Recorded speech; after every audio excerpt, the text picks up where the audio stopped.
Well, I'm Steve Carlson, and I've been forced to file a lawsuit. I filed it with the Minnesota Supreme Court today myself. Didn't talk to lawyers, I just took the law into my old hands and brought it to the Minnesota Supreme Court. And I know they have a tough job to seek to offer actual justice, actual freedom and democracy, push back ignorance and corruption. That's a tough job for sure. I want them to listen as I challenge the widespread practice of the two parties, the Democrat and Republican duopoly, of killing democracy by kicking real Americans and real Minnesotans out of debates for U.S. Senator. So right now, no native Minnesotan can be heard in a debate for a U.S. Senator. You have Al Franken with what he calls a hip New York City sensibility, and you have Mike Fadden from Nebraska or somewhere, and he wants to get some deals going.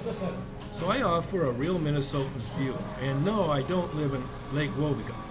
I filed a lawsuit just so I can be heard in debates, and by voter email messaging, I'm asking the court to allow me to do, and I'm also suing to stop the rigging of the DFL endorsement process, so we don't choose candidates because of their gender or their race or other groups that the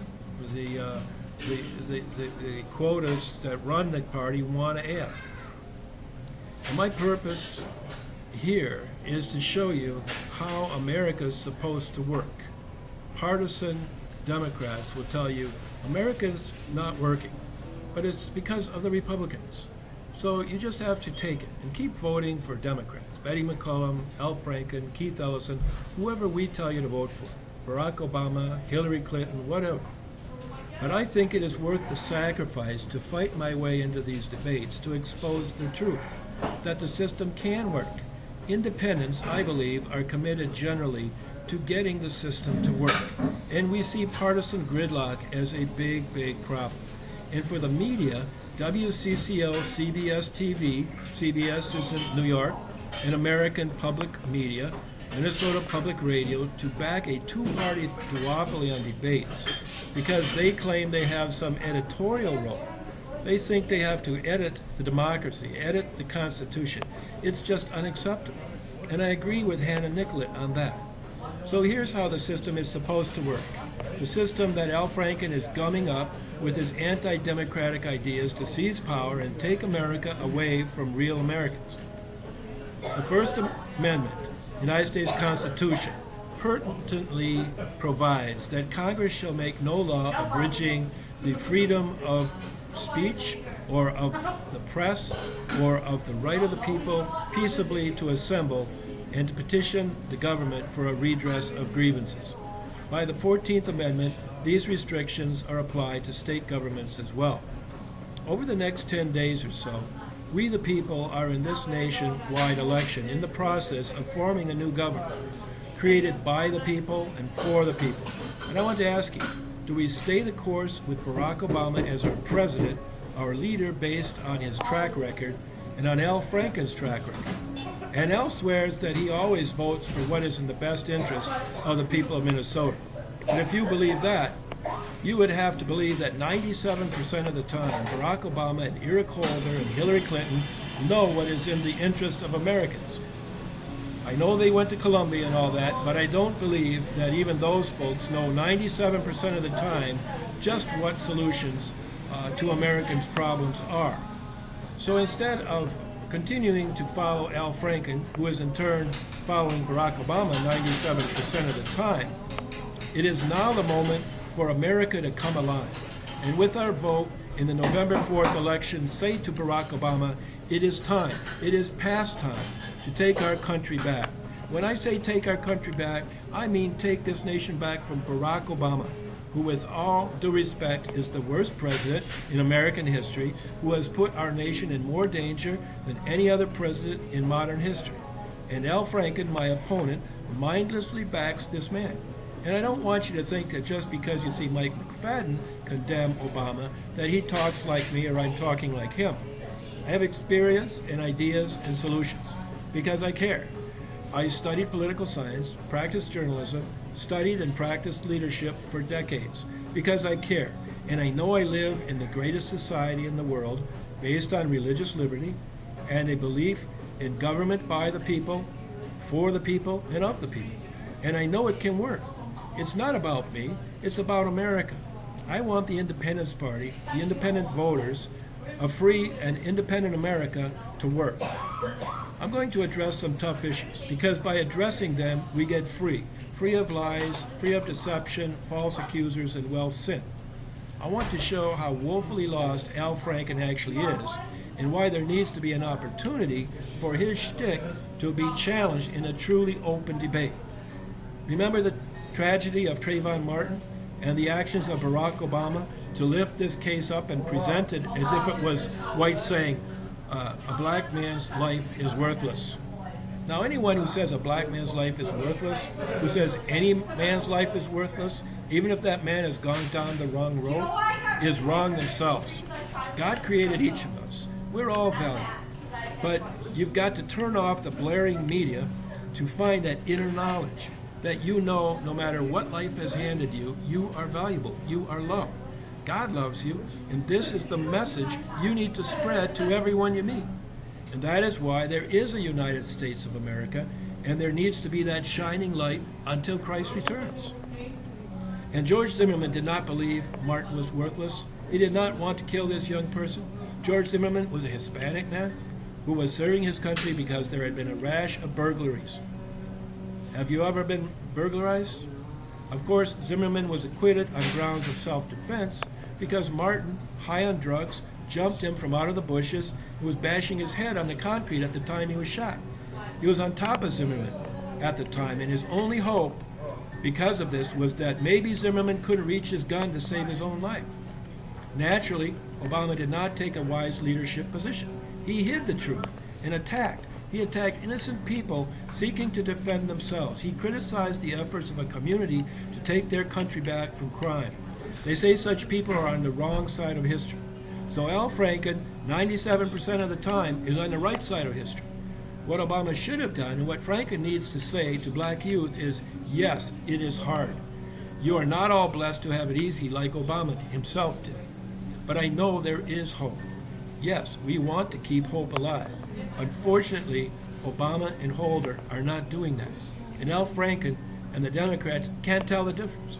And again, Al follows Obama, provides that 60th vote, because despite all the little Garrison Keillor type stories, how Al reached across the aisle, he took on Wall Street, he saved health care, he got trains to take out the farmer's crop when all the cars were full of North Dakota oil, he made it less likely that Chinese sulfide mining will make the BWCA look like the surface of the moon, or at least that they probably won't poison the groundwater by Lake Superior, although if they do, Al would mitigate it for thousands of years. Despite all these great things he claims, what he really does is just vote with Obama 97% of the time.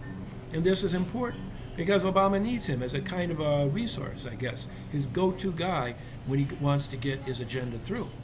And Obama's and Holder's agenda is to openly support crime to get elected. So he could run on it to get elected. And so he just calls up Al Franken. So along comes Michael Brown in Ferguson, Missouri. Obama, again, behind in the polls. Obama needs an issue where he can turn the tables on America. And he needs Al, and they need to rev up media like Minnesota Public Radio. If it were really Minnesota Public Radio, it would be run by independents, not wildly liberal Democrats. And Obama and Al need a wildly liberal and pretentious NPR to get out the base. And again, Holder comes into town after a 300-pound black youth and his friends, 2-on-1, tried to kill a police officer, bashed his head in, grabbed his gun because they were full of rage and disillusion. And I feel for their situation. I want the Michael Browns of this nation to have a better tomorrow, a better America. I want a better America for all Americans, and my track record shows it. But this man tried to kill a police officer. He and his friend, 2 against 1, again, high on drugs, tried to kill this officer. Does Obama say, hey, this is not okay. It's not okay to tussle with the cops, to bash security guards. The world is not racist when they want safety. This is what Adrian Peterson and a lot of black male authorities are trying to do, is they say, hey, keep your eye on the ball.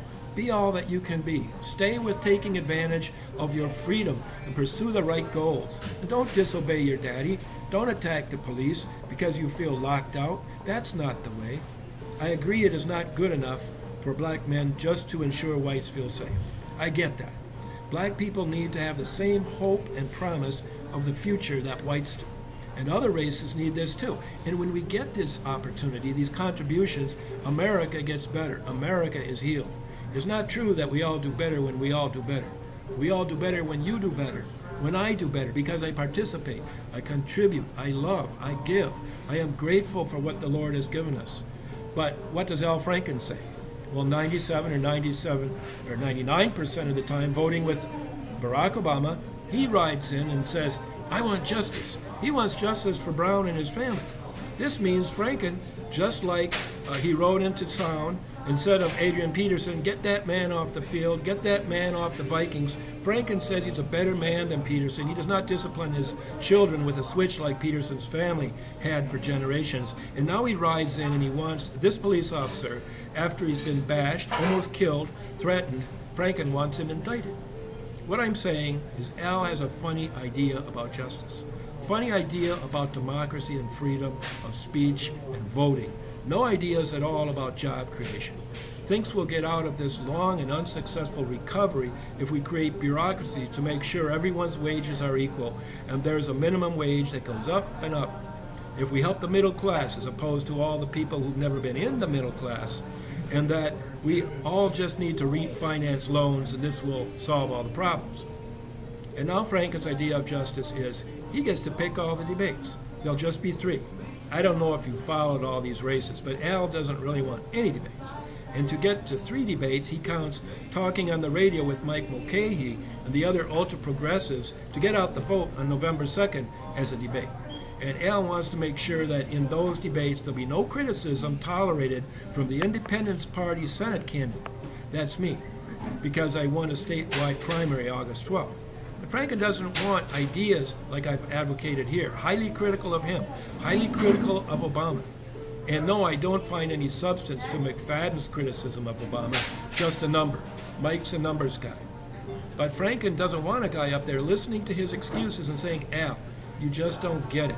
You're making up stories about how many jobs you've created in Minnesota by getting a few hundred people job skills, when there are way more than 100,000 unemployed people in Minnesota. This is Democrat trickle-down. And Al doesn't want a guy who's not even a Republican up there disagreeing with him over all his pat solutions. Further, I have real solutions. For instance, let's go to Washington and amend the National Bank Act. So Minnesota, Lori Swanson or Mark Dayton or whomever, the legislature, could enforce Minnesota's limits on sky-high interest on consumer loans. 20% of Minnesota families' households are in collections right now. It would free up thousands of dollars in every family that has loans. It would hold down mortgage rates. We'd get away from the funny money and onto real accountability, lower legal interest rates, maybe allow households to save more, and still have the money to buy what they need. Al doesn't want a real independent thinker up there saying, why just hawk loans for your lender buddies to students who are paying sky-high tuition and still can't find jobs because of the Obama recession, the Franken recession? Why not get really creative, help everybody to refinance their oppressive consumer debt and free up millions of dollars in interest payments to out-of-state banks, New York banks and the like, and even create jobs for the graduates because people are able to consume. 70% of the economy in Minnesota is driven by consumer spending. And while we're at it, why don't we move quickly to online education at the University of Minnesota and get those tuition rates down? Why do Democrats have to whoop and holler about their accomplishments because they freeze U of M tuition rates at all-time record highs? Why is it an accomplishment to maintain a huge federal Department of Education bureaucracy and just bring in a few new loans for a while until it's no longer a priority? What I'm trying to tell you is it is possible to fix these things. It's possible to fix health care. Al threatens that if we don't do that, do what he says, and NARAL or whomever say, on health care, we'll go back to no health care. Again, Al has a gun to our head, and we have to do what he says and no one gets hurt. So Al is saying a lot of goofy things up there, conning the people of Minnesota, as if we can't spot a man who has no ideas to improve the economy in northern Minnesota. If you can't disagree with Al, if you can't discuss his ideas or whether he really has any ideas at all, how can we call this a democracy and how can we get our country back? So from a legal point of view on my lawsuit, from a First Amendment point of view, these dissenting, although productive views must be allowed by the self-appointed gatekeepers, mainstream or liberal media like the WCCO or a Minnesota Public Radio. They must be allowed to exist, to be articulated, so that we can choose it, so that we can add to it and improve on it, and allow opportunity and liberty and happiness, the pursuit of happiness, which is a pretty important word in that Declaration of Independence. This is a fundamental process to realize the Constitution when we establish this new government. Establishment of the new U.S. Senate as a key component of the nation's government. So to suggest, as these broadcasters or the FCC or campaigns do, that information on the candidates can be toyed with or manipulated or even withheld, as it is when I am totally blacked out from all the debates as I am at present, and it will not violate my rights or the fundamental rights of the people in establishing that government, is untenable. The First Amendment rights of legitimate journalists simply cannot be put ahead of either my rights as a candidate or the people's right to be informed. The primary purpose for the First Amendment is, as it applies to political decision-making, to get information out to the public, not to censor it. So we have this First Amendment, and the representatives in Congress are supposed to guard those rights. And in its lawmaking function, and in order to mitigate the obviously huge impact of big money and of big media, huge public broadcasting facilities unprecedented in human history, which came along in about the 1920s and really grew in about the 1950s. So all America can listen to these discussions during elections on the same station. These are amazing changes in society, and Congress is supposed to maintain a national commitment to robust debates during elections. So they've established two well-known acts. It's campaign financing provisions in empowering the Federal Elections Commission, by the Federal Elections Commission Act, and the Communications Act of 1934, empowering the Federal Communications Commission, FCC. And the acts creating these functions as they relate to elections constitute the considered judgment of the Congress over the time of its existence of mitigating the impact of two technologies, money and secondly broadcasting technology, or the ownership of broadcast facilities such as radio broadcast television stations. Money and communication facilities are each regulated as they pertain to elections. Look at Buckley versus Vallejo. This is a U.S. Supreme Court case in 1976. It established the constitutionality of the Federal Elections Commission Act, but also ruled on the principles by which the rights of nominees and the people are secured and administered in elections. In particular, the importance of political speech and expression, which I am being denied of by all the actions complained of in the counts of my lawsuit, is dealt with by the Buckley Court as follows. The First Amendment affords them the broadest protection to such political expression in order to assure the unfettered exchange of ideas for bringing about of political and social changes desired by the people, unquote. Although the First Amendment protections are not confined to the exposition of ideas, there is practically universal agreement that a major purpose of that amendment was to protect the free discussion of governmental affairs. Of course, including discussions of candidates. We're talking about candidate debates. This is no more than reflects our profound national commitment to the principle that debate on public issues should be uninhibited, robust, and wide open. In a republic where the people are sovereign, the ability of the citizenry to make informed choices among candidates for office is essential, for the identities of those who are elected will inevitably shape the course that we follow as a nation, that will pass laws. It's a due process issue. As the court observed, it can hardly be doubted that the constitutional guarantee has its fullest and most urgent application precisely to the conduct of campaigns for political office. And so, as I present this lawsuit to you, I present it to the Minnesota Supreme Court, wherever I have to present it, this is what we're talking about. Talking about a profound national commitment to the principle of debate on public issues as uninhibited, robust, and wide open.